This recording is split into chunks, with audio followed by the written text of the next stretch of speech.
2020 is a very exciting year for Kawasaki. Why? Well, we have the new introduction of our ZH2 supercharged engine. We also have the Ninja 1000, which has been very popular, and just a large, versatile selection of all of our models that we have here. Those are gorgeous bikes, by the way. I Oh know. my gosh! When you come to the motorcycle show, what's also stunning about the motorcycle show in your area are these plush carpets. I love Thank this. you. I picked them out myself, Wow. so I appreciate it. But it's the whole comfort, though. Yes.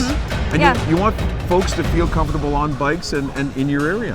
Well, what's really cool about it is that we have something for everyone, right? Like someone like myself that walks in, like I love the Z400, the Ninja 400, something a little bit smaller for my size. But then we also have our dirt bikes here, the KX. We have the Terex 1000, which is a huge beast. And then something a little bit bigger, like we have our cruisers here. So there's something for everyone, which is really nice.